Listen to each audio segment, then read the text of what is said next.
much. You're a warrior too, which is yes. all. So yes, please. Well, thank you everybody for giving me the opportunity to be here today, and thank you, Andrea. And I think it's just seems to flow so nicely in what I'm going to share. In fact, I already changed agendas and I haven't even started. However, I think it's very appropriate that I open this with a poem, and I may kick out some of the slides later just to stay on time. And I am guided by my contact, Louis Marr. I'm working from Andromeda, to bring that old poem up, which I wrote 2012, at which point I was completely in a closet. I raised my children to the light. That was mission 1. Mission 2, tell your story. And I said, are you kidding? Not likely after all I've been through. No way, Jose. So here is the poem, The Galactic Human. We might be from outer space and feel like we do not belong. Even though it's hard to believe, struggles and pain do make our souls strong. We spiral upwards in vibration. We feel it in our bodily sensation. What once was considered DNA junk turns out not at all to be defunct. Increased photon activity of the sun sends many a chromosome on the run. Waking us up, open all our throttles. No wonder one sometimes wobbles. Once we run on 12 DNA strands, the feeling of pain, hardship, and suffering wanes. All is attracted, shows up as if blown in by the breeze. Life then will be lived with so much more ease. The resonance of love has its many connectors, crossing points, amino acids, information fuel injectors. Feeling compassion, gratitude, and generosity propels our consciousness with so much velocity. Fear, to the contrary, only degenerates deflectors. Illusions of dangers have us battle dementors. It inhibits potential and narrows our vision. That's why there is tally and so much tunnel vision. Zombies are those who aren't fully awake, unwilling to give their head a bit of a shake. They claim to have it on high authority, though check out what's the ultimate priority. Common good always is lesser than the good of the leader. Many a man perished over the eons as cannon fodder. The ground troopers who are stuck and controlled with fear are free to hold on to whatever they hold dear. Universal laws govern life day in and day out. We are free to be grateful, also free to always doubt and pout. It is our choice to rise above separation and illusion. The opportunity became reality for 12 DNA strand activation.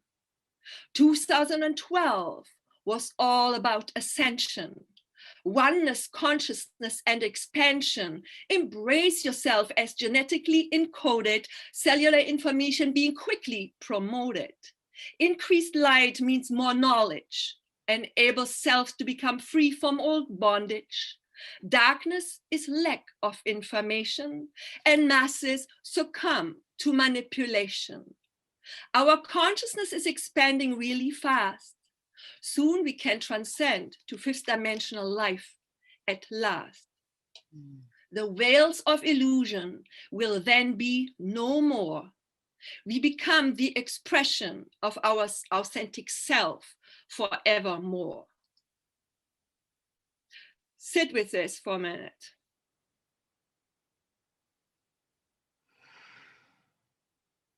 Isha katina takatu ila manusha sa ukatikata nusha tukatikatikana ulama shisa nusata ona inasa kitatu monani sisa tukana shilamanana.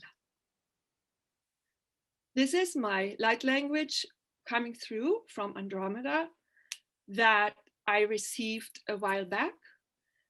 I'm still reluctant to speak it, and yet it seems that I do follow guidance, much like Andrea said. Sometimes you say, where the hell don't you come to my kitchen and tell me if you know everything so much better? Because the conditioned mind had so many eons of programs, and it's very hard to let go of that.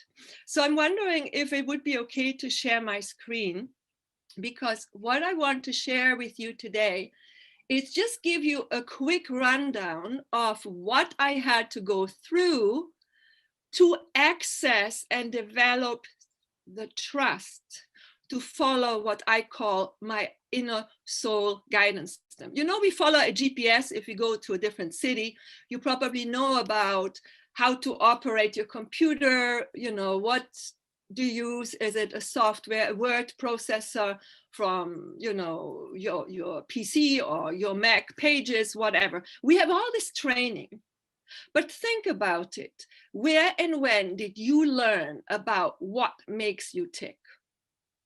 So I'm going to try to put a crash course in what is going to be in my book, Your Universe, Your Way, earlier this spring, so that people can be at the status quo the moment they're at, look at what's working and what's not, and then gradually find that way inward. Where did I miss the little telltales, the little signs? Because inner guidance, or the voice of God, or whatever you want to call it, the force doesn't come with a ghetto blaster on the box and say, hey, Hildegard, wake up, don't take that road, go that way. It's a very subtle inkling, and we all have it. I've yet to meet a human being who does not have events in their life where they thought, oh, I should have done this, or I should have done this. Or we second guess ourselves. And this is an invitation, just flow with me. I'll share a little bit about my story, and then there will be a couple of slides with lots of words in it, because I don't want to talk about all of these things, just to see what my challenges were becoming aware of who I am, a walk in. And yeah, and then I hopefully will be on time. If not, give me the time out and we can end it at any time. Okay, thank you so much. So let me see if I can do the screen share with you here.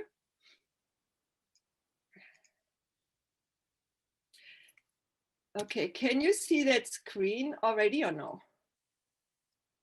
No. Did you hit the green screen share? Yeah, I think that's what needs to happen here. Hang on. Screen share. Okay. There you go. All right, here we go.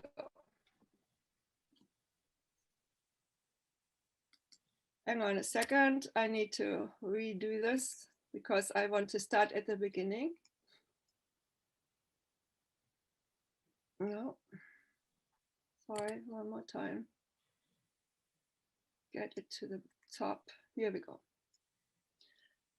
Okay, so I am Hildegard. I am a walk-in from Andromeda, and I will just give you a little bit of the process that I went through to gain confidence, to trust my inner voice, and to also make decisions based on that inner, very weak, silent voice. I'm clairsentient, I'm telepathic, I'm an empath, I can feel things, and a lot of these, what one here might call extrasense perception, which of course is not accepted by the Western three-dimensional worldview, were extremely heightened and out there after I walked in.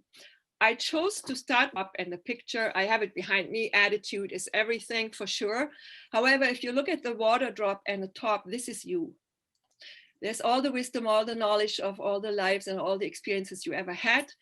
And the energy that holds, the vibration that holds, impacts once that water drop falls into that water, whether it is water or whether it is energy. And I love this picture for the longest time, looking at the Andromeda galaxy, whether it was this one or this one here, made me cry. So I'm going to begin by explaining who I was and what this walk-in experience was like. And I want you to just have a look at this again, the water drop and the galaxy. and let that sink in. I recognize patterns. This is one of my gifts or my curses. I recognize patterns and the state of consciousness that people operate on by the words they say. And I also see patterns in people's lives, but I can't see the patterns in myself. That's why I need help from other people. And I'm glad all of you lovely people are there and help me a lot. Okay, so here we go. This is the constellation of Botes, and I'm not quite clear whether I came from 90, 70.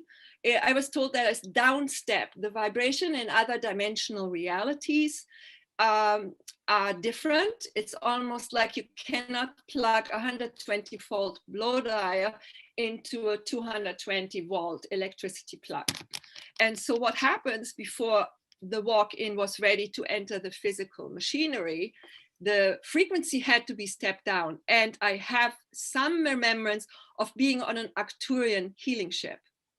However, let's start at the beginning. So there's Hildegard in the early 1990s, a stay-at-home mom with 3 little children under 6. One child was in kindergarten, the other in just started grade 1, and I had a toddler, a 1.5-year-old. And we lived in a subdivision south of the Toronto airport. At the time, I didn't realize anything about electromagnetic vibrations or the toxins in my environment could have an impact on my health. So I was severely sick and I collapsed all the time. And the way it worked, I was going about doing something, and then the curtains closed, like theater curtains. Black curtains came over my eyes, it went black.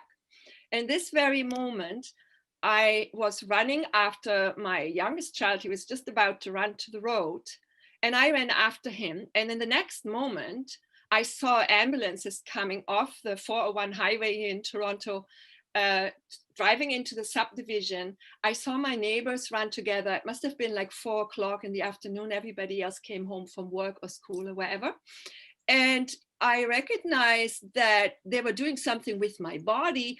And I saw my oldest son's eyes. It was like a deer stuck in the headlight. And there was Florian holding on with his right hand to the right hand of his little brother, put his left arm around him. And I knew something was very wrong. And I screamed on the top of my lung, I'm here, what the hell? What are you doing with my body? And then I saw something similar to this bright light in the distance. It was initially just the size of a pin, the head of a needle. And then it became brighter and brighter. And then I tried to cover my face, my eyes. It was so bright. And then I realized, oh my God, I don't have a body. I don't have hands, arms, legs. What's going on? And my first response was, yay, I'm dead. No more doctors, nobody telling me postpartum depression, nobody telling me I'm crazy. Let the kids grow up and it will all go away.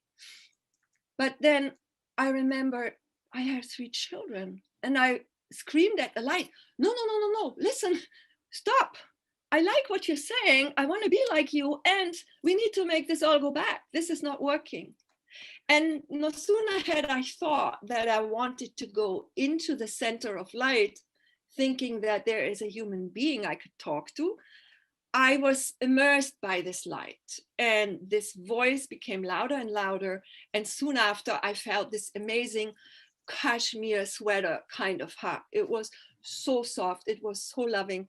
When Andrea got emotional about the love that she feels for these beings, this intelligence, I can relate, because it just felt, I've never felt anything like that on Earth.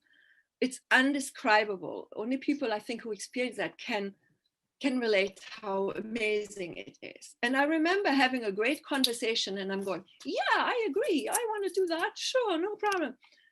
And then I was given 2 missions. Mission 1, raise these children to the light. Mission 2 was tell your story, help other people. And then more hugs and goodbyes and everything else. And off I was on my way. Now in total, I had 5 blackouts that I remember. However, I tend to believe that even when I was younger, I was somehow called on because I remember an incident. My mom told me, "What are you doing outside?" I grew up in a farm in Europe, and there was beautiful starlit skies at night. And I remember thinking, "Why do you leave me here? I want to go home." And my mom's thinking, "You are home, sweetheart. You are home. What are you doing out here in your nightie?" So I believe there may very well be experiences that I have no access to, like the memory is somehow locked away. So the first time it happened in a department store. I visited my German parents at the time, and I collapsed on an escalator. Same thing, the theater curtain closed. Then another time that was really weird happened in Toronto. My car is parked facing south. I have 3 little children and a young golden retriever puppy dog that isn't toilet trained yet. And I remember we are all in the car. I put the car, started the ignition. The 11 o'clock news came on, and the engine is on. Everybody's ready to go. It's close to lunch. We need to go for lunch home. We need to go home for lunch. And then I kind of leaning over the steering wheel thinking, that sun is something weird. And it looked as if the sun came right in front of my motor, my engine hood there, car hood, and it was suddenly at eye level. And the next thing I remember, I wake up in the car, I look to the back, my kids, all 3 of them, a 6, a 4, and a 1.5-year-old plus a 9-month-old puppy dog, are all asleep. That never happened, not day or night or at the best of times, but there they were sleeping. And then what is interesting is that the car key was still in the ignition. It was in the driving position. And I remember it was 11 o'clock because it was just saying 11 o'clock news. And when I looked at my watch, sure enough, it was past 12. So that was a very strange experience. And then there was one attempt where I managed to keep the theater curtain at bay when I walked the children to school. And I started to talk to myself, I can do this. I'm going home. I'm going home. And I managed to go home. However, I had to lie down, and I don't know whether I blacked out or not, but the one I want to talk to you about is the most important one on Bigham Crescent. This is the subdivision where the ambulance took the body away. And then I had one more that was later on in the mid-90s where I was driving my car. Again, all kids in the car. At this point, I had 4 children. And I'm on a 3-lane highway. And my thought was, I cannot make it to that neighborhood side street. There's a big bridge coming. And it wasn't secured the way it is today. This is where the city of Toronto is divided by the Don Valley River. I don't know how I got there, but similar thing. Everybody is asleep. And when I woke up, my car is in drive. I have no conscious recollection how my van came from the 3rd line going east into the last subdivision entry that I could have possibly entered. So during that experience, when the ambulance took the body away, I was suddenly surrounded by 12 interesting beings. They had platinum colored long hair, almond shaped eyes. They were maybe twice the size of a human being here. And they were beautiful. They were maybe 27, maybe 30 years old. There was no wrinkle in their face. Like our brand new baby's skin looks more used up than theirs. They were amazing. They had these sparkling opal colored, and if you have a very expensive opal and have it in the sunshine, it will sparkle in these beautiful rainbow colors. So these were these beautiful beings. And I suddenly found myself having a completely white body. And there were 2 beings by my feet, 2 behind my back, and then 4 on each side. And the person closest to my shoulder, my right shoulder, was talking to me. And I'm looking at him and I'm agreeing with him. And I apparently talked to him. I thought, oh my God, his mouth isn't moving. How come? And then it kicked in, oh, sure, we do telepathy. Who needs words? So I think in this discussion, in this interaction, I was then told, okay, guess what? We're getting you ready. We're stepping you down into the 3rd dimension. And again, I don't know exactly where I'm from. I love, again, what Andrea said. I think I'm a human being. However, I was always a misfit. And after I wanted to share with my then husband and best friend of 10 years about my experiences, not to mention the medical profession, very quickly my life changed. So this is just the images that I thought would be most appropriate to show how the densification process from whatever dimension out of this sea of consciousness, the consciousness densifies and then eventually comes and enters the body. And I love this picture because it seems to show 3 DNA strands, at least that's what I make it to be. And then we have the center of our spinal column, which is very important for our life force to flow through. So if all goes well, the new conscious person would probably look something like that for somebody who is clairvoyant. And if you were in a hospital next to me when Hildegard became conscious again, then it would have probably looked something like that. Now, Barbara Ann Brennan was one of the most amazing teachers that I found. You must remember in the early 90s, I at least didn't have access to internet. So how could I find what's going on with me? And it so happened, and this was totally unplanned and completely guided, I was pushed into a church on Toronto Bloor and Spadina, where this lady, apparently a former physicist from NASA, was giving a lecture, Barbara Ann Brennan. And she's the author of Light Emerging and also Hands of Light. So the ideal aura, and that's where I learned that we have actually an energy field around us. It should look that way if the body was healthy. I believe that my vehicle, my car, was relatively broken. And I was frustrated when I first came home from the hospital because nothing about my environment I recognized, not even the beautiful children. And what was amazing is the love coming off these little children. But at the same time, you have no memory of any of this. And there are these kids running towards you. Mom, mom, mom, what happened? What happened? The ambulance took you away. What's for dinner? And inside of my head, it was, I don't want to be here. What? Take me out of here. I didn't volunteer for that. And so my physical experience after the walk-in was absolutely terrifying. Whereas being in the space with the Andromedans felt like home. It felt safe. I felt loved. I had total agreement all the way around. But then arriving here, the trouble started to begin. And when I went to the medical doctors, because something was obviously very wrong with me, I couldn't function very well. I couldn't eat anything that was in the fridge. The hair shampoo got me upset. Loud noises made me upset. I was extremely sensitive to temperature, hot or cold, didn't really matter. I had panic attacks. I had racing hearts, chronic fatigue, irritable bowel. As far as early menopause was diagnosed at the time, and human hormone replacement therapy seemed to have been all the rage in the early 90s. And the medicine I was given didn't make any sense. It didn't help me. If anything, it made me more despondent, to the point that my little dog nipped me in the knee every now and then to shake me into, oh, you have kids to pick up from kindergarten or school, or the baby is crying upstairs, or something like that. So everything changed in my life drastically. And what was super frustrating, because at the time I had a upbringing in a very Catholic household.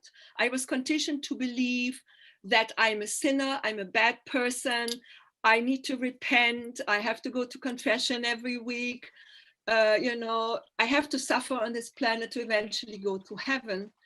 And so for me to suddenly have this awareness about that's not quite right was very frustrating. Yet I also had the program that Western medicine knows best, and I need to continuously go and see a doctor to help me figure out what causes these fainting spells. Until over time I realized, okay, there's Western medicine saying you're mentally ill. Maybe we need to lock her up in a mental hospital, or maybe we need to stuff her full of Prozac or whatever. And on the other side, there was this very clear guidance. And I heard that voice as clearly as I hope you can hear mine now. There's nothing wrong with you.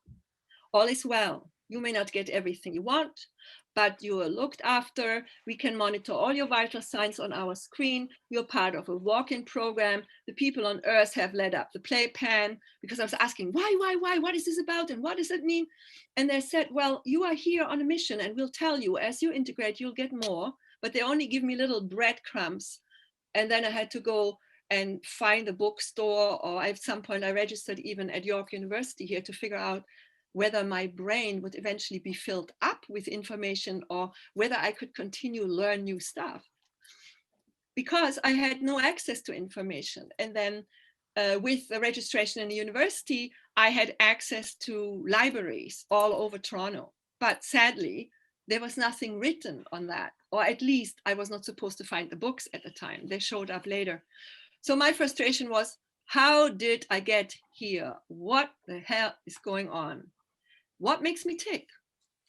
And as you can very well imagine, those of you who have been through walk-in experience, and I know, Sheila, you have been through that, the outer world turns into chaos, because I, Hildegard, could not function. I had a very difficult time to get dressed in the morning, to figure out what's for breakfast, which way do I need to go to bring these kids to school once I finally succeeded to put them in their snowsuits and everything.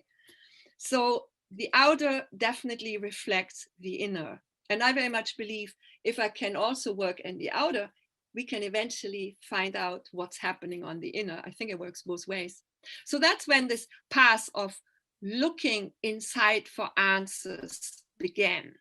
And I believe a prerequisite to actually getting to know who you really are and how your inner soul guidance system works, which I like to call ISGS, is to ask.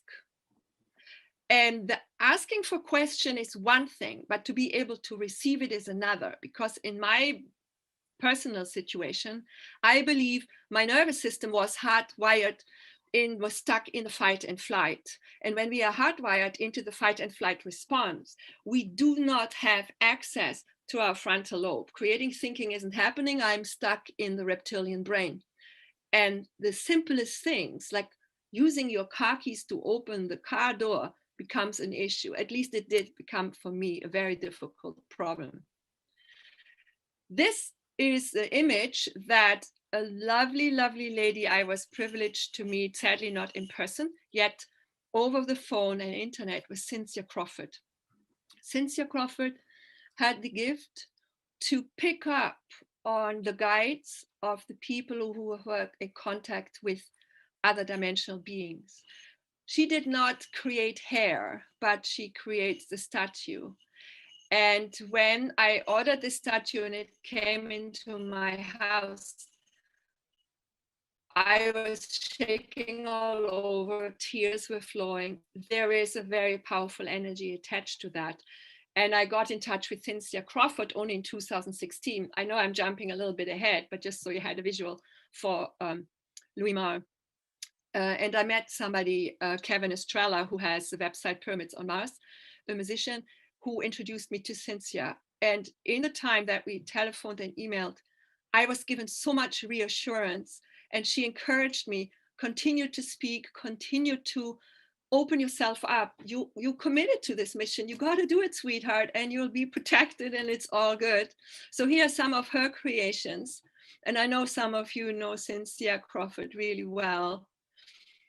And she told me that I will go soon. However, she said, I'll be with you. So I just want to honor her this way by speaking to her and sharing her creations. So from left to right, Arcturians, Mantis, Sirian, and of course the Andromedans and the Elohim. So my tool to helping me was through writing. I went everywhere with a little notebook and a pencil. And I would say, should I buy this? What is this? Who gets that? Who needs to eat that? What do I do with that? And I had for 2 years a guide. Her name was Ashta Athena. And she taught me what a woman who is a stay-at-home mom with 3 kids to look after has to know to live in this 3-dimensional world. And then came the time she disappeared. And I had Louis Ma continuing to drop little breadcrumbs. And it's not that he is constantly yakking in my ear and saying, don't do this, don't do that, turn left, turn right. It's not like that. There is information that would come my way, a book fall off the shelf, and suddenly I'm going, oh, that's really poison. I don't want that anymore. Or my kids shouldn't be washing their hair with this shampoo, or my husband shouldn't use that aftershave or whatever. Now imagine your partner comes home and you come home from work and your partner suddenly has rearranged the kitchen, threw all the stuff in the fridge out and in the bathroom. Obviously, he was in a very difficult situation, not to mention our children. However, I found at some point the children seemed to not have any problem with me until one day, my 6-year-old, he stood on our kitchen bench and he looked me straight in the eye and said, "You are not my mommy. Go away. I want my mommy back." Which was one of these moments where I'm thinking, who am I? What is going on here? So my walk-in integration process was a very, very slow one. I think I didn't discover until about 5 years into it that I was a walk-in, but I did get the guidance from Louis Ma that I have free will. I can choose in any which way. However, he also reassured me that I'm never alone, even though I felt utterly abandoned. I had no more friends. My best friend, my husband, was no longer in my life that way. My parents didn't talk to me because Catholics don't divorce. So they were praying for me because they thought I'd go straight to hell.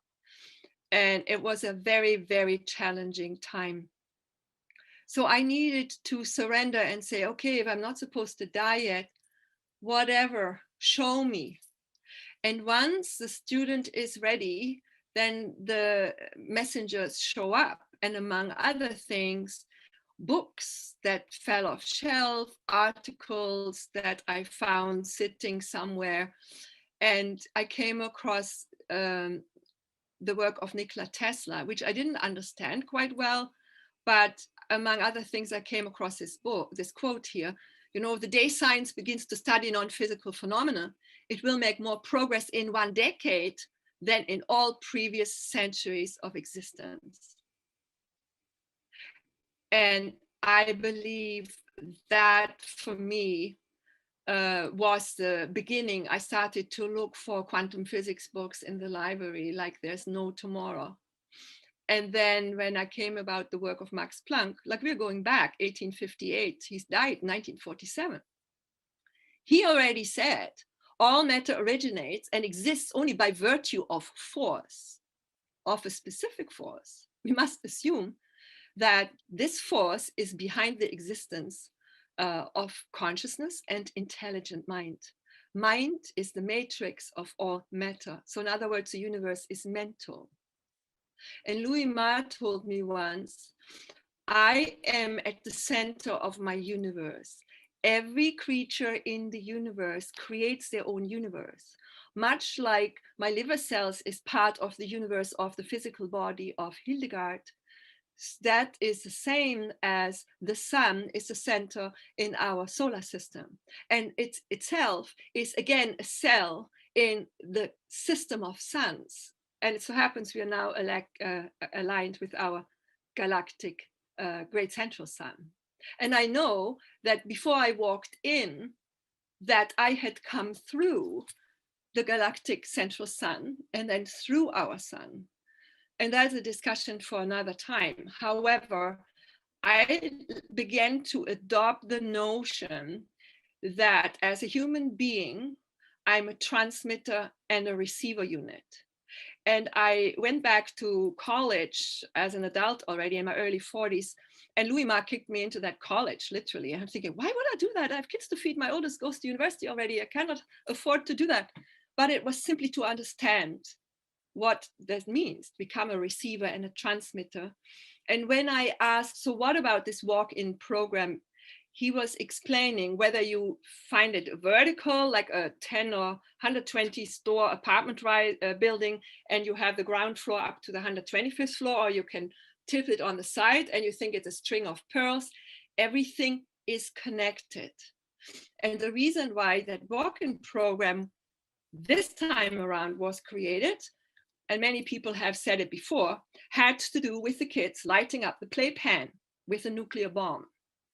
The law of non-interference didn't allow our big brothers and sisters to come here and say, don't you do that. So then the walk-ins came in, and I believe the walk-ins program have been gone forever and ever. This is not a new thing, just that we have never been told about it. And yesterday somebody said, you know, Jesus Christ, Mohammed, Buddha, all of these. For sure, I believe Jesus Christ is a walk-in, no doubt about it. From series B, by the way, not series A. These two series are aligned, and that's why maybe Science Today says there's only one series. So I love this picture. HeartMath Institute has an amazing amount of resources. I highly recommend. They discovered that the human being is an electrical gravitational force field, electromagnetic gravitational, whatever you want to call it. And when I change the vibration here, then I'm not going to run after things anymore. I will draw things into my field. Ease and grace from there on forth can be ours. We really need to work here. That's where all the action is. I don't believe there's anything out there. Out there, it all starts here. A tulip grows from the inside out. We as a soul grow from the inside out. Soul created the vessel. And Dr. Bruce Lipton said, you know, our biology creates, our biography creates our biology. I definitely buy into that one. And here is my friend Albert Einstein.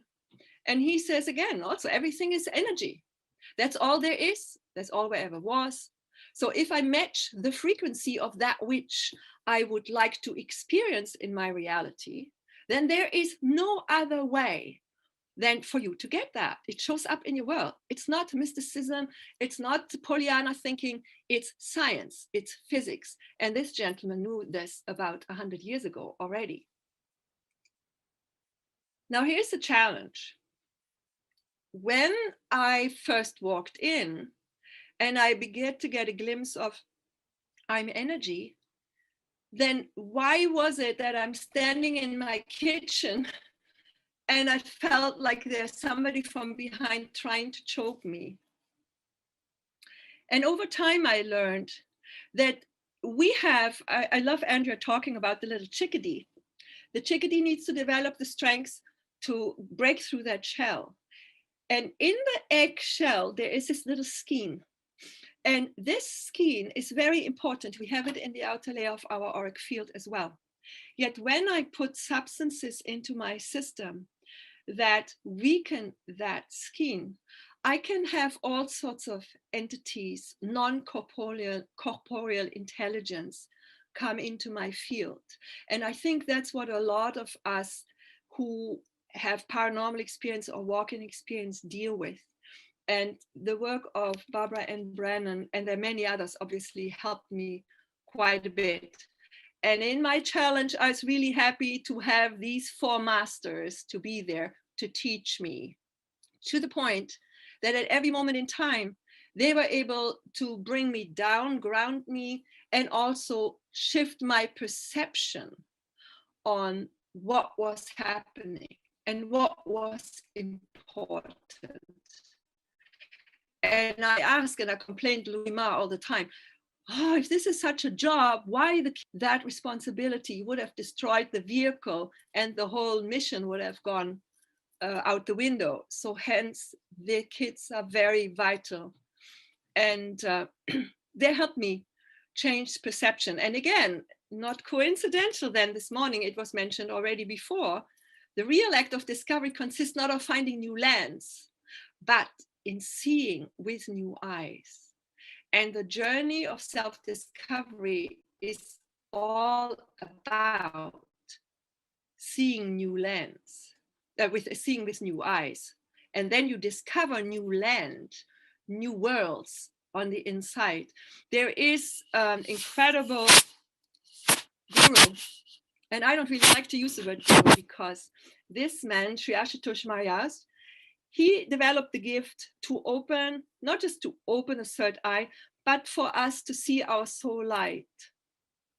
And then when you meditate, you literally see that bright light that is unique to your soul and a lot of other things as well. So on this mission to get to know myself better, I had to learn to forgive myself because I had a strong program of beating myself up. I'm not good enough. I'm stupid. Why do I do that? I can never do that. I'm too weak. I'm too tired. I needed a massive attitude adjustment. And as you can see behind me, that is a constant in my life. My attitude needs to be on gratitude. And with more gratitude and a shifted attitude, you increase your altitude, and therefore you draw more information from different results. I love Yoda. Do he not, try he not, do. And when I had my attitude adjusted well enough, I asked one night to be given some guidance. And there came this children's story, Never Enough, the story of a planet reborn. It's still in the closet. It will be published this year. The graphics are by a wonderful man named Sean Salmon. And the take-away story was, you can choose to be miserable, to run on the victim program, or you can release all these old programs and you can open yourself to love. It's a choice. However, I had to take responsibility for all that was in front of me, the good, bad, and the ugly, no matter what anybody else did or said or believed, whether people liked or hated me. Because in this act of consciously taking 100% responsibility, you're kind of switching tracks. The universe is non-judgmental. Everything in the universe is available to everybody, and it doesn't take any special skill to have it show up in your life, but we don't know it. And the 4 basic universal laws are really simply this: I exist, I am one with all is one with me, everything is in perpetual change. And the 4th one, what I get out, what I send out, I get back. So there is nobody judging you or me, but me. This is an ego construct. And the ego is there to protect the physical vehicle, which is very important. However, it is up to me to instruct the ego instead of have the ego run and destruct me. So my mission on this planet, just coming to an end here soon, is to help people access their higher awareness and how to utilize these unique insights into their daily life activities. It's not easy to sometimes recognize guidance. And that's why Louis Ma kind of have to give it to me the 10-foot pole, meaning things had to happen one after the other, after the other, after the other. A short experience. I was wondering, I needed a new car. I had to move out of the city. And in less than 1 hour, I had a truck run me off the road that had Chrysler Canada on it. I was at a grocery store. A gentleman ahead of me had a jacket on the back it said Chrysler Canada. I ran to the school, pick up my children. A guy unfolds a double-page newspaper. The double-page ad said Chrysler Canada. Why is that significant? I wanted to buy an old clunker cash. I didn't want to take a car loan. And there was guidance saying, you gotta go to Chrysler. Sure enough, no sooner had I bought the car, I realized that my old car could have never handled a move on the distance that I was engaging in. So I would like all people to realize that these intuitive hunches are the things to follow.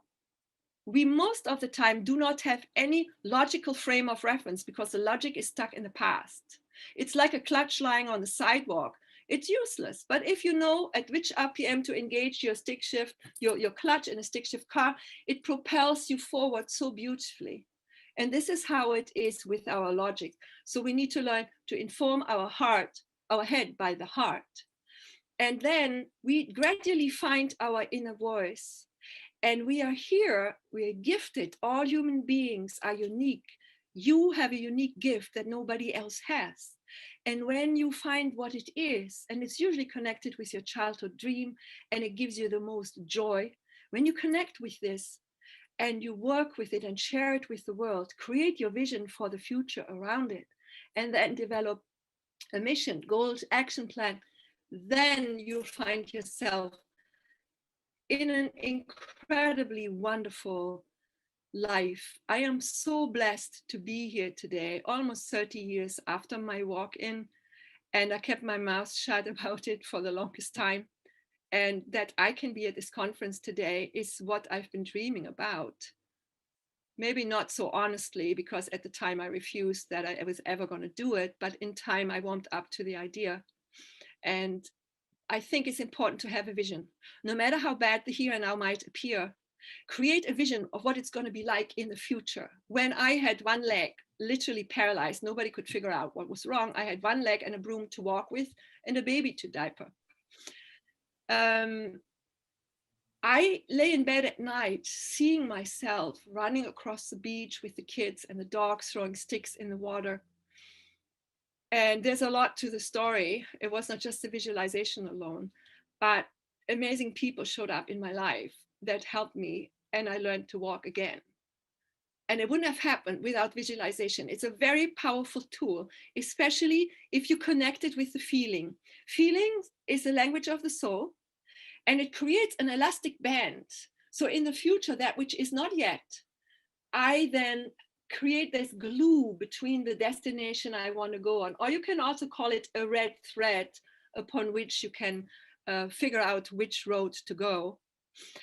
And then you will find yourself in that situation that I'm in today. I share these pictures. Sorry, but this has been such a tough road. And I acknowledge Barbara Lamb and Andrea and everybody who acknowledges that, because I had to live to some degree a lie, because I had to pretend to be this perfect mother and whatever, communications consultant, journalist, translator, interpreter, whatever. Yet I couldn't share my true self. I was always regurgitating somebody else's stuff. And because I learned to listen to my inner guidance, I have a daughter now who's 26. Here she's tiny. I have a daughter-in-law, and I was privileged enough to attend my eldest son's wedding in Japan last year. It would have never happened had I listened to the prediction of the experts out there. 6 months, get your affairs in order. And these are still my master teachers. So it's time to instruct the head by the heart. Again, my friend Albert, I think we have similar hair color. I don't know whether he was adrenaline addicted just like I was, but it's really important to trust our intuitive mind. It's a sacred gift. And yet in our society, we appear to honor, the helper, the logical mind. And it's about time we change that. And when Dylan was yesterday speaking about, he doesn't have to, and angelic beings don't always have to have wings, I just thought I need to put that picture in. Because when you are true to yourself, without asking anybody's perfect permission or approval, the way you are today, you're perfect. There has never been anything wrong with you. That's when your light shines and you become an angel onto somebody else. So ask yourself, am I willing to suspend my ego mind? Am I ready to ask for help? And there are many people you can ask for help. Do you want to learn? Do you want to recognize and act upon your inner guidance? And it takes a lot of courage. It might mean to quit your job. It might mean to move house. It might mean to do something completely off the rocker, buy $50 essential oil this small to help your little child nervous system. And everybody says you're irresponsible. Are you willing to let go of control and surrender to the unknown. Because let me tell you, the only security is in the unknown. There is no security anywhere else, but knowing who you are, trusting your inner gifts and talents, and trust yourself to bring them out. And I'm really on a scary ground here because I have never published anything of my writing, rather than in an anthology or poetry contest or something like that. And Your Universe, Your Way is going to be the roadmap. And the Andromedan said, no, don't write your story. Write a self-help book. Give people a roadmap to living guided by their inner wisdom. And it's scary. It's not quite there yet, but it will be out in spring. You can go to my website and pre-order it. Your credit card will not be charged. And we'll let you know how it goes. So safety and sameness is illusion, definitely. Because when I'm in that which I have already experienced, the frame of reference that I felt safe in, I can never have other experiences. And it's boring, and people generally are getting ill, and we degenerate. When we are brown, we are dying off. When we are green, we are growing. So every day, try something that really scares the crap out of you, and then, you know, see what happens. And 99%, all the things that we worry about, or I worried about, never happened in the first place. It always turns out better than you expected. Anyway, so I find true safety is in being and trusting yourself. Let yourself surrender to the great unknown. And this magic universal force will always, always carry you. Find your reasons. Find your reasons to go on. And at the time, at age 33, I went 3 years thinking about suicide. I don't stand a chance. So-and-so says I'm crazy. So-and-so says I need to take my medication. It was terrible. I had these psychic attacks morning, lunchtime, and night. And the only thing that prevented me and encouraged me from keeping on going, what would happen to my kids? So yeah, it looks easy, or what's a big deal about being a parent? It's a massive deal to be a parent. And I would like to acknowledge each and every one of you who has been a contribution to children, whether you have your own children or not, it doesn't matter. But these are the brilliant minds that need to be supported. So in summary, you see, you are multidimensional. You're just temporarily small fractal is animating this physical machine that we spend so much money and attention on. It doesn't matter what the outside really looks like, but when the inside has comprehended that the Newtonian paradigm, the material worldview, is no longer relevant, it's way out of, old doesn't even describe it. And we learn to get a handle on our mind, instruct it properly, become aware of our program, and transmute that. And then let more and more love and appreciation for ourselves grow within ourselves. Life will be amazing, absolutely amazing. And you're quite right. The human consciousness has been hijacked. Hence, the walk-ins were dispatched. The web of illusion has dissolved, allowing the light to shine through. And that's the moment we are in. So you are the creator of your own universe. Never doubt it. I love and appreciate you all. And I thank you all from the bottom of my heart for giving me that time. Here is how you can reach me. Thank you, thank you, thank you.